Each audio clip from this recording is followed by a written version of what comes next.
Let me tell you something today. When God gives a vision, he also gives the provision. The problem isn't that God has stopped blessing. The problem is that many of us have stopped listening.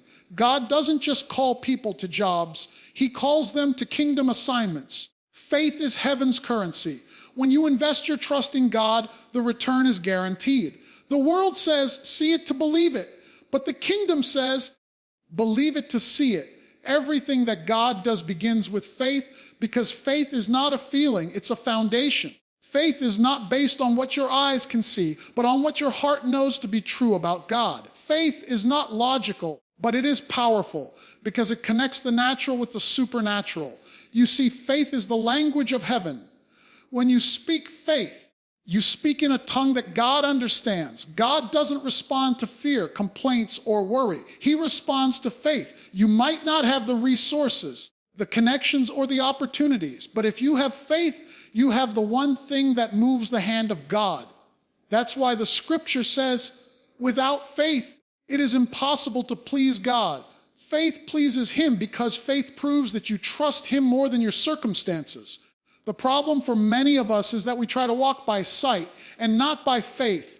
We trust what we can touch more than what we can't see. But God never designed you to live by evidence. He designed you to live by expectation. Faith is living as though God has already done what he promised. Even when the evidence hasn't yet caught up, it's standing in the storm and saying, my God will make a way. It's walking in the dark and declaring, the light is coming. It's sowing a seed in the dirt when nothing is growing and believing that a harvest is on the way. Faith is not passive, it's active. Real faith moves your feet before it moves your mountain. Too many people want God to do something while they do nothing. But faith without works is dead. That means if you're praying for a breakthrough, you need to prepare for a breakthrough. If you're asking God to open a door, start walking toward that door. If you're believing for healing, start thanking God in advance. Faith acts like it's already done because it knows that God never fails. Sometimes faith doesn't change your situation immediately. It changes you while you wait. God often uses the waiting season to strengthen your faith muscles. Every delay is not a denial. Sometimes it's divine preparation. God is building your character before he releases your calling. He's testing your trust before he delivers your promise. Faith doesn't just believe when it's easy. It believes when everything looks impossible, because faith knows that God is not limited by what limits you. Think about it. Every great miracle in Scripture started with a step of faith. Noah built an ark before it rained. Abraham left his home before he knew the destination. Moses lifted his staff before the Red Sea parted. David ran toward Goliath before the stone ever flew. The woman with the issue of blood pressed through the crowd before she was healed. Every one of them had to move in faith before they saw the miracle. The same God who honored their faith will honor yours. But you must trust him enough to act. Faith says, even if I don't see the way, I know the one who is the way. Faith says, even when I'm weak, his strength is made perfect in me. Faith says, even when it looks over, God can still make it happen. When you walk in that kind of faith, you start to experience supernatural favor. Doors begin to open, opportunities begin to align, and peace begins to guard your heart. Faith is not just believing in God, it's believing God. There's a difference. You can believe that God exists and still doubt his promises. But when you believe God, you trust that his word is final, his timing is perfect, and his plan is flawless. So today, stop calculating how God will do it and start believing that he will do it. Because when you invest your faith in God, you are putting your trust in the only business that never fails. Love never goes bankrupt. You can't lose when you love like God loves, unconditionally, sacrificially, and intentionally. Love is not just an emotion. It's a decision, a commitment, a reflection of God's own heart. In a world that's filled with selfish ambition, competition, and division, love stands as the only force strong enough to heal what hatred has broken. When you walk in true love, you step into divine power, because love is not just what God does. Love is who God is. Real love doesn't wait to be loved back. Real love gives when it's not convenient. It forgives when it's been wronged. It serves when it's tired. Love keeps showing up even when the world has given up. That's why love never fails, because love comes from the one who never fails. You see, love is heaven's business plan for the human heart. It's the investment that always multiplies, the seed that always grows, and the light that always shines. Even in the darkest places, the reason so many hearts are bankrupt today is because they've tried to live without love. They chase success, fame, and recognition, but without love, they end up empty. The scripture says you can have faith to move mountains. You can speak with the tongues of angels. But if you have not love, you are nothing. Love is the difference maker. It turns talent into impact and success into significance. When you operate in love, your life begins to overflow with meaning because love brings God's presence into every situation. Love doesn't mean you ignore wrong. It means you respond to wrong with what is right. Love sets boundaries, but it never builds walls. It disciplines, but it never destroys. When you love others, you're not just helping them, you're obeying heaven, because every act of love is a reflection of God's nature working through you. You become his hands, his voice, his compassion, and his kindness in a world that desperately needs to see him. Now understand this: loving others is not always easy. Some people will test your patience. Some will misunderstand your kindness. Some will take your love for weakness. But love is not about how they respond. It's about how you reflect God. Even when people mistreat you, you can still choose to walk in love because your reward doesn't come from them. It comes from God. Every time you love the unlovable, you build spiritual wealth that no thief can steal and no storm can wash away. Love also heals the one who gives it. When you love, bitterness loses its grip, anger loses its fire, and pain loses its power. Love frees your heart to live again. The more you give love, the more love you receive, because love always returns multiplied. It may not come from the same person you gave it to, but God will make sure it comes back to you, pressed down, shaken together, and running over. That's why you can never outgive God when it comes to love. And let's be clear, love is not weak, it's warfare. Love is how you fight the enemy without using his weapons. You don't defeat darkness with darkness, you defeat it with light. You don't conquer hate with hate, you conquer it with love. Every time you choose love over revenge, forgiveness over resentment, and mercy over judgment, you win a spiritual victory. Love disarms the devil because he has no defense against it. If you want to see God move in your life, start walking in love. Love your family. Love your enemies. Love those who can't repay you. Love those who don't understand you. Love when it hurts and love when it heals. Because love is the heartbeat of heaven. It's the power that never fails, the business that never collapses, and the seed that always grows into blessing. So when the world tells you that love doesn't work, remember, love built the cross, love conquered the grave, and love still changes hearts today. If you make love your life's business, you'll never run out of joy, never run out of peace, and never run out of purpose. Because love, the pure and godly kind, will always be the investment that never fails. Prayer is not a hobby, it's a lifeline. It's not a religious duty, it's a divine conversation. Prayer is the meeting place between heaven and earth, where your weakness meets God's strength, your confusion meets his wisdom, and your need meets his abundance. When you pray, you're not informing God of your problems, you're inviting him into them. Prayer doesn't just change things, it changes you while God changes things. Many people see prayer as their last resort when it should be their first response. They say, well, I guess all we can do is pray, as if prayer is the backup plan. No, prayer is the power plan. It's the key that unlocks doors that nothing else can open. When you pray, you align your life with God's will, and when your will aligns with his, miracles begin to happen. Prayer moves the hand that moves the world. But prayer is more than words. It's relationship. It's the child talking to the Father, not the beggar pleading with a stranger. God doesn't want your performance. He wants your presence. You don't have to come with fancy words, perfect phrases, or polished faith. You just have to come real. God listens to honest hearts more than rehearsed prayers. He knows the language of tears, the sound of silence, and the whisper of surrender. Sometimes the most powerful prayer you can pray is, Lord, help me. A prayer is also partnership. When you pray, You become a co-worker with God in bringing his will to pass on earth. Heaven waits for earth to ask. That's why Jesus said, whatever you ask in my name, it shall be done. God has ordained that certain things will only happen when his people pray. It's not that God can't act without us. It's that he chooses to work through us. Prayer is the invitation for divine intervention.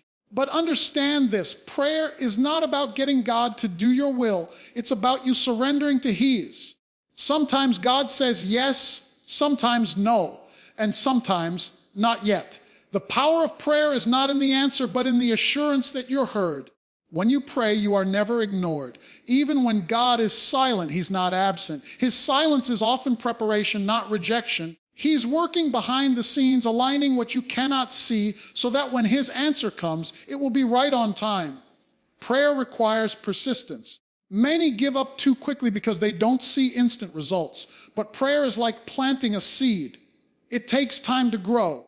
Every prayer you've prayed is a seed in the soil of heaven, and God waters it with his timing. Just because you don't see the sprout doesn't mean the seed is dead. Keep praying, keep believing, keep knocking. Because the word says, the fervent prayer of a righteous man availeth much. That means prayer has power, real, unstoppable, undeniable power. Prayer also protects. It builds a hedge around your mind, your family, and your destiny. When you pray, you create spiritual coverage. The enemy trembles when a believer gets on their knees because he knows he can't defeat a praying person. You can shout, you can sing, you can serve. But when you pray, heaven stands at attention because prayer invites the power of God into the battlefield of life. And let me remind you, prayer doesn't need a perfect setting. You can pray in your car, at work, in the kitchen, or on your bed, wherever you are. Prayer makes it holy ground. Prayer is not about where you are, it's about who you're talking to. When you talk to God, you connect to the source of all strength, wisdom, and peace. So don't stop praying when things get hard. Pray harder. Don't quit when you don't see results. Trust deeper. Prayer is not wasted breath. It's a divine investment. Every time you pray, something moves in heaven, in your heart, or in your situation.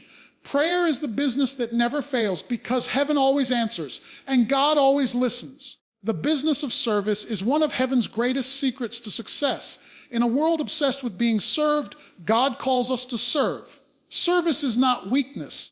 It's strength under control. It's not losing your position. It's gaining God's promotion. When you choose to serve others, you align yourself with the very heart of God because serving is what he does best. From the beginning, God has always been a giver, a helper, and a restorer.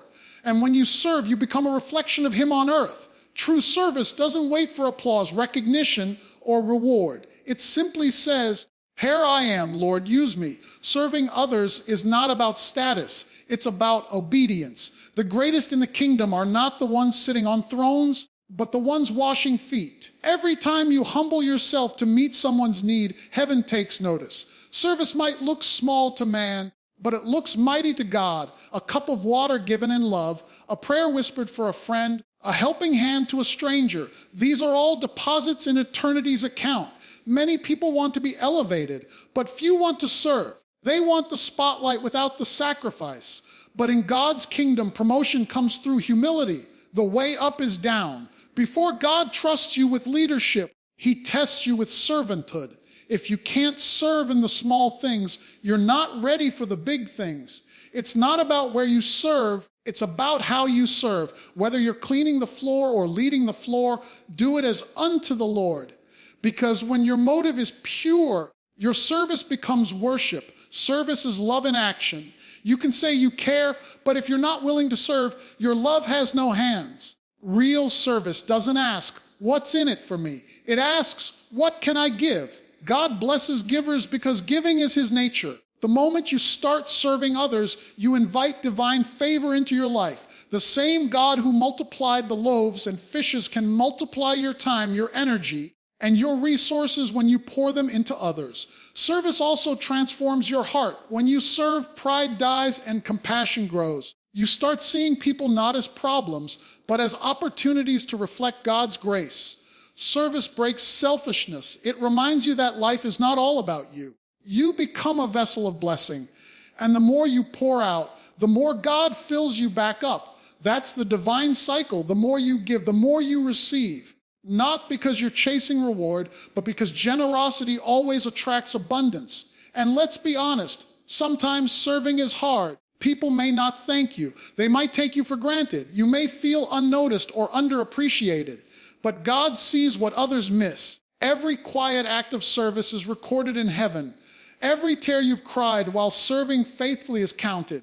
Every sacrifice you've made for others is seen by the one who rewards openly what is done in secret. You may serve in obscurity, but you are never unseen.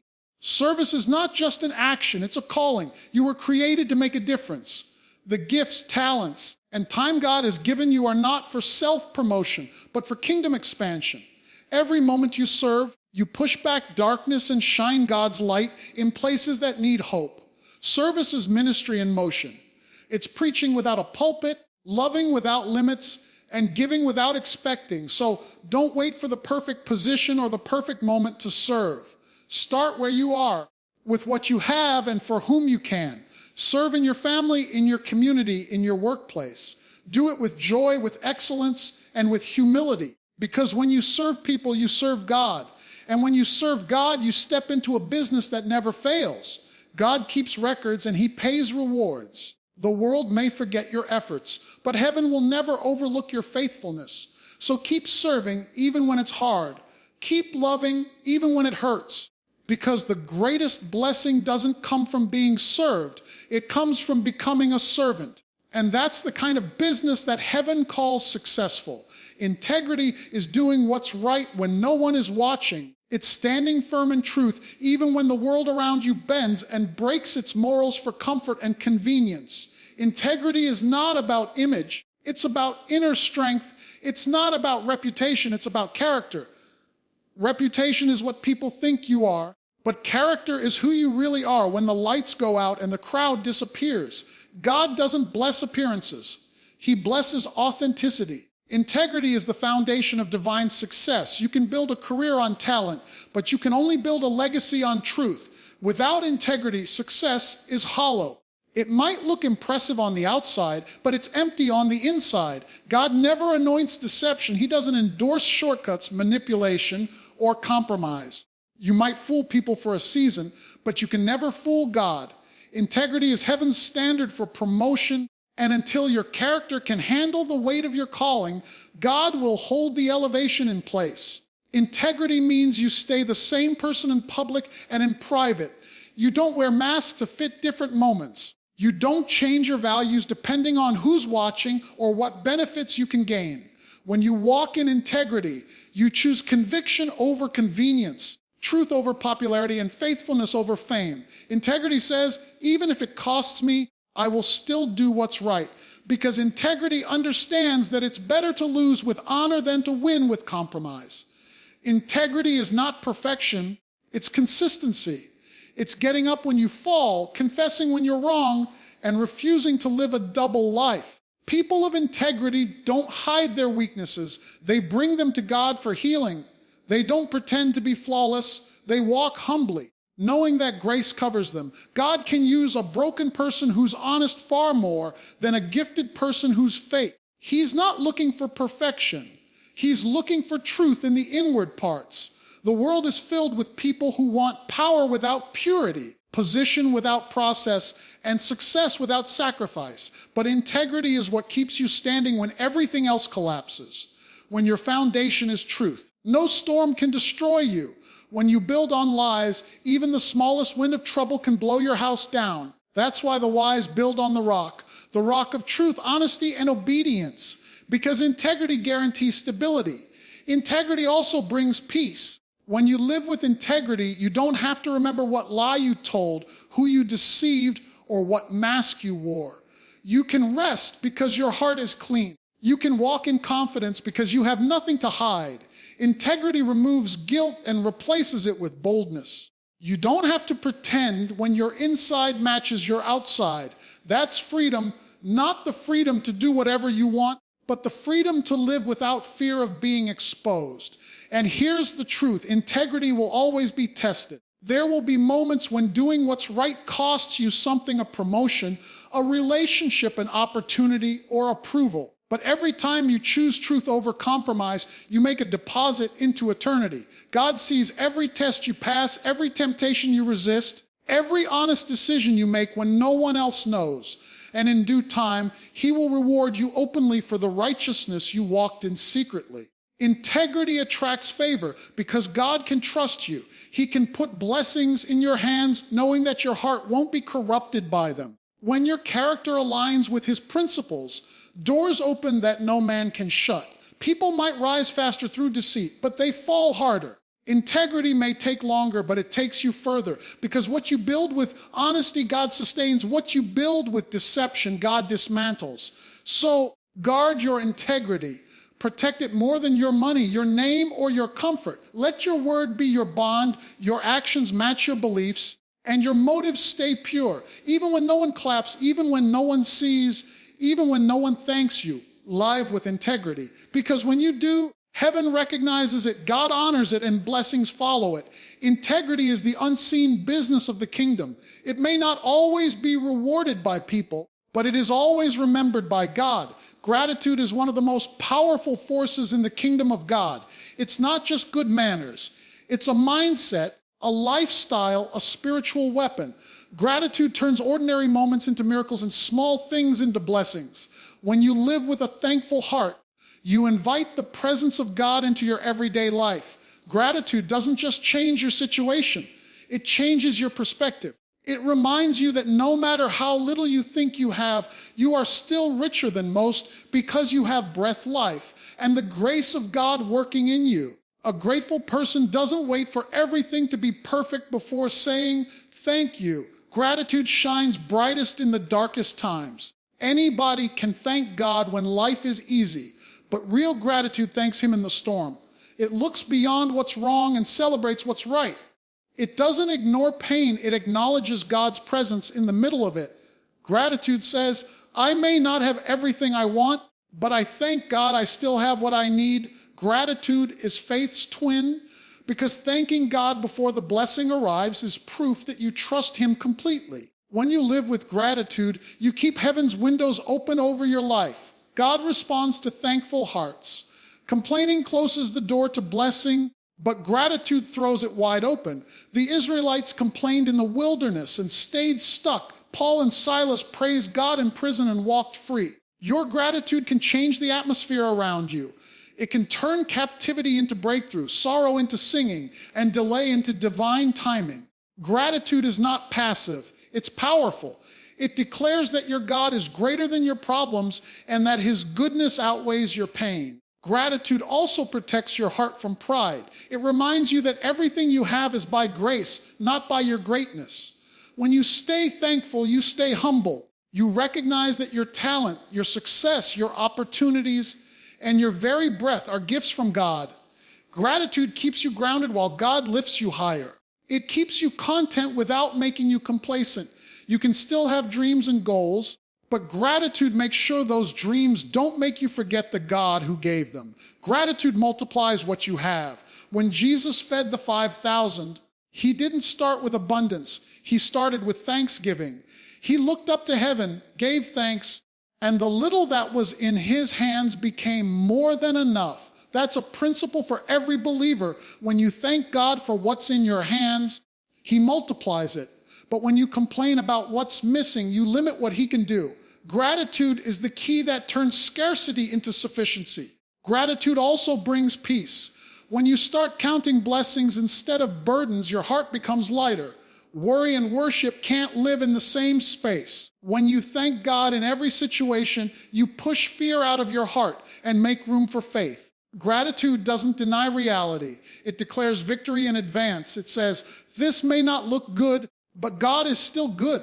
Gratitude reminds you that even when life changes, God never does. And let's be real, gratitude is a choice. You don't have to feel thankful to be thankful. Gratitude is not emotion-driven, it's decision-driven. Every morning, you can choose to focus on what's missing or celebrate what's present. You can wake up grumbling about the day or rejoicing in the gift of a new one. The more you practice gratitude, the more your eyes open to the goodness of God around you. You begin to see his fingerprints in small mercies, quiet moments, and answered prayers you once overlooked. So live a life of gratitude. Thank God for the sunrise and the sunset. Thank him for the doors that opened and the ones that stayed closed. Thank him for what he's done, what he's doing, and what he's about to do. Gratitude keeps you anchored in faith, focused on grace, and filled with joy. It turns every trial into testimony and every day into worship, because gratitude is not just good behavior. It's the heartbeat of a blessed life. When you make gratitude your daily business, you step into a flow of favor that never runs dry. The business of the kingdom is the greatest and most rewarding investment any person can make. Everything else in life fades. Money loses value, fame disappears, and achievements are forgotten. But what you do for God's kingdom lasts forever. The kingdom is not a place you visit. It's a reality you live in. It's God's rule in your heart, his order in your priorities, and his purpose guiding your every action. When you live for the kingdom, you stop chasing temporary rewards and start building eternal ones. The world teaches you to build your own empire, but the kingdom calls you to expand God's. You're not just here to make a living. You're here to make a difference. Every talent, opportunity, and resource God gives you is a tool to advance his kingdom on earth. Whether you're in business, ministry, school, or home, everything you do becomes sacred when it's done with kingdom purpose. You don't have to stand behind a pulpit to serve God. You just have to live with the mindset that your life is a platform for his glory. When you seek first the kingdom, everything else falls into place. That's not a slogan. That's a divine principle. God promised that if you put his kingdom first, he will add everything you need. But too often, we chase the additions before we chase the king. We want blessings without obedience, favor without focus, and provision without purpose. The kingdom doesn't work that way. The blessings follow the order. God first, everything else second. The moment you make God's business your priority, he starts taking care of yours. The kingdom is not built on comfort. It's built on commitment. To live for the kingdom means you serve when it's hard, give when it hurts, and trust when it's unclear. Kingdom living is not about convenience. It's about conviction. You live with a higher standard, not because you're trying to earn favor, but because you already have it. The king you serve is worthy of your best effort, your full heart, and your total devotion. When your life is surrendered to his mission, you begin to experience purpose on a whole new level. The kingdom also has its own economy. In God's economy, generosity leads to increase, humility leads to honor, and obedience leads to overflow. You can't outgive God. When you invest in his kingdom through your time, your giving, your service, you're planting seeds in soil that never fails. The world's systems rise and fall, but heaven's system is unshakable. Every act of obedience is a deposit in an account that pays eternal dividends. Living for the kingdom also shifts your perspective on success. The world defines success by how much you accumulate. The kingdom defines it by how much you impact. True greatness is measured by how many legs you lift, not how high you climb. The kingdom mindset doesn't ask, what can I get? It asks, how can I serve? When you bless others, you're doing business for the king, and the king always rewards faithful workers. And let me tell you, the kingdom is not weak, it's advancing. Every time you forgive instead of hate, every time you give instead of hoard, every time you stand for truth in a world of lies, the kingdom pushes forward. You are a soldier in a spiritual army, a builder in a divine project, and a representative of a heavenly government. God has chosen you to carry his authority and his message wherever you go.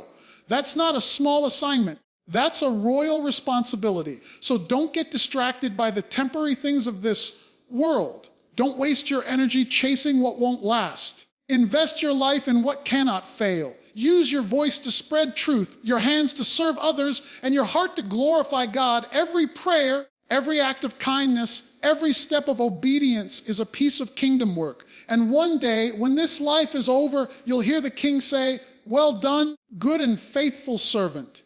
That's the ultimate return on investment, eternal reward for earthly faithfulness.